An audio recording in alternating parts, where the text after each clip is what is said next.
Hey y'all!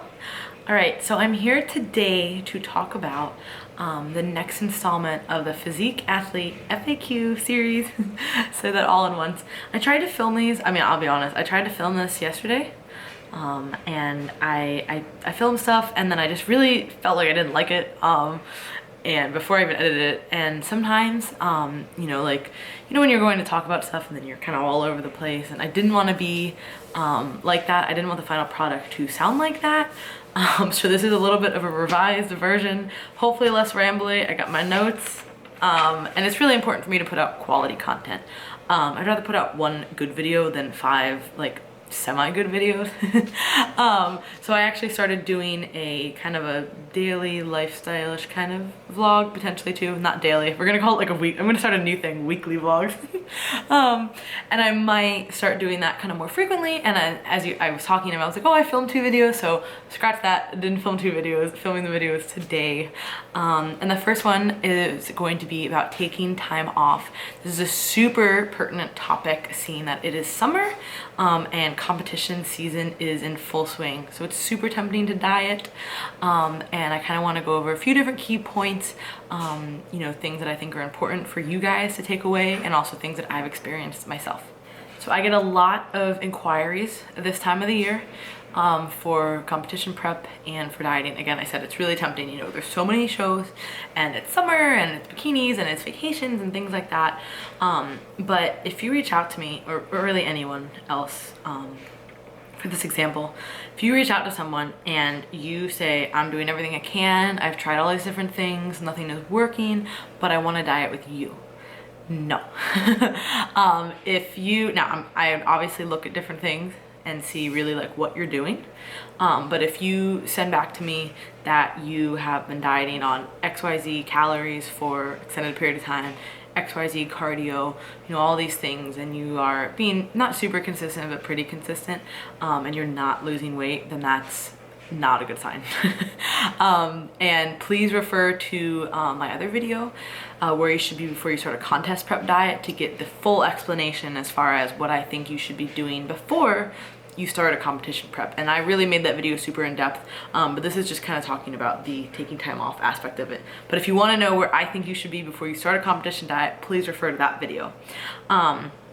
But yeah, a lot of people will be in this stuck kind of situation, and they reach out because they're like, oh, maybe somebody else can help me. But really, the thing you need to do is stop dieting, which is super hard. And trust me, I've been there. I will get to that later in the video, but it's a really tough topic, and it's really hard to kind of accept, but it is important for your long-term goals, which are hard to see when you're blinded by the short-term goals, but they are much more important.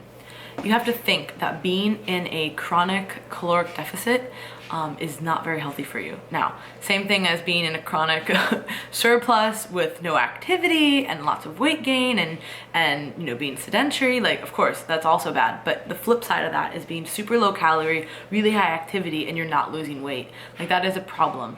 And females especially fall into the chronic dieting, chronic yo-yoing, and all these things. And it's not just competitors. Competitors go through it a lot. It's very harsh for a competitor because we get to very lean body fat levels, and then something where your body doesn't really want to go, and then you go, ooh.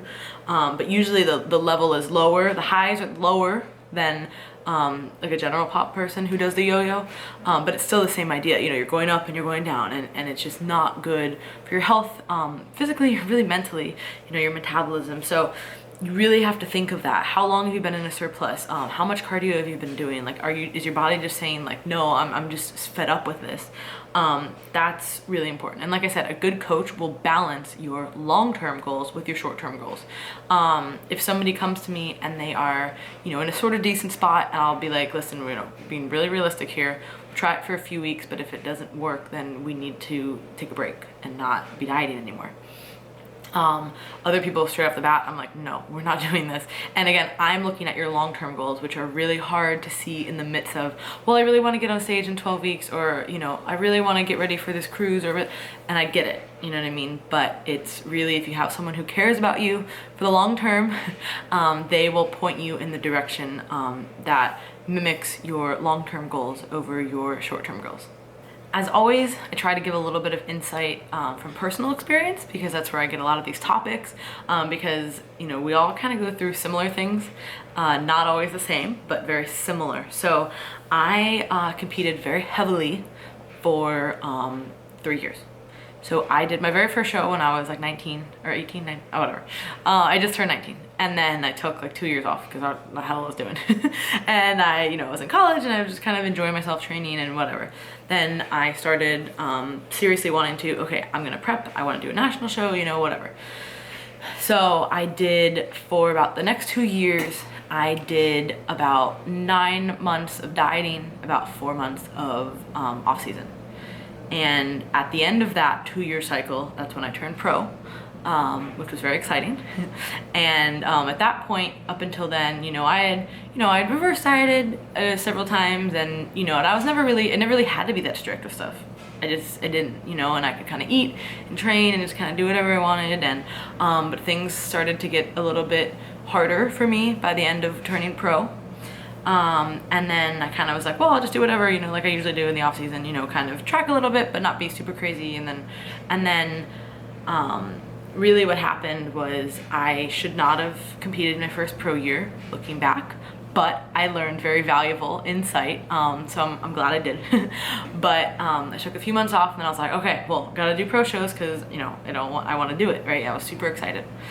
And prep was very hard, and prep is always hard. Refer back to another video I made. They all kind of tie together, but prep was very hard, harder than it ever had been, and I just was not really responding, which is scary, you know what I mean? But I had already committed, you know, in my head, you know, I'm gonna do this.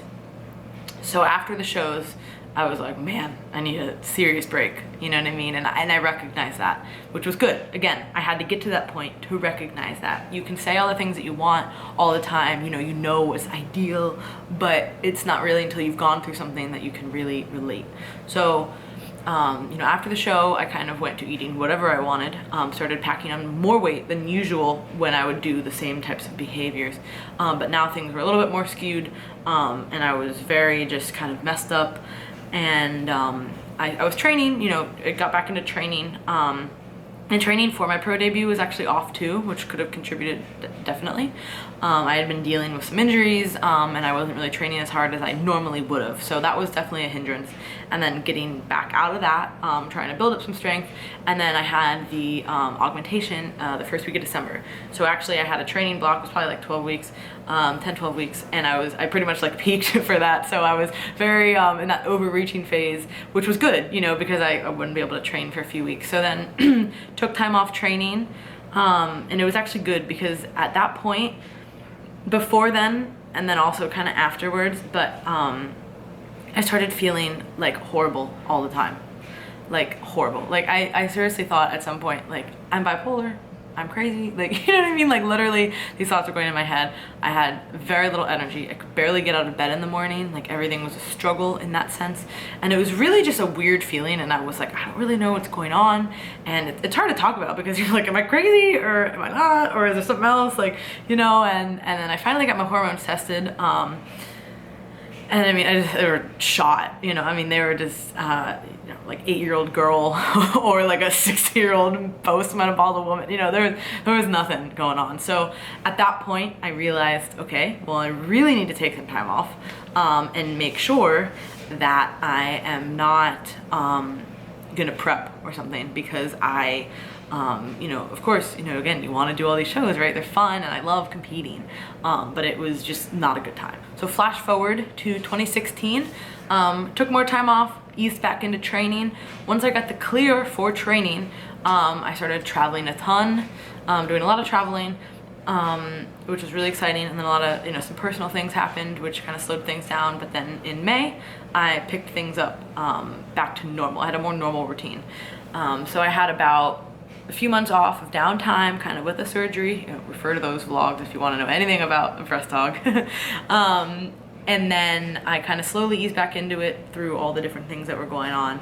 And then I started training hard again, and I really was enjoying it again, and I feel myself again. So I'm really happy that I waited. So that's really a testament to, you know, what I'm talking about here. And it's hard. Like, nobody wants to be, you know, what we consider overweight, over stage weight, very much so. I'm very comfortable with where I'm at, but it's not obviously a stage look, you know what I mean? So it can be hard, and trust me, I know is when everyone's competing, and there's so many shows now, NPC and IFBB, that it's really like, oh, I want to be a part of this, of course, like I just want to do it.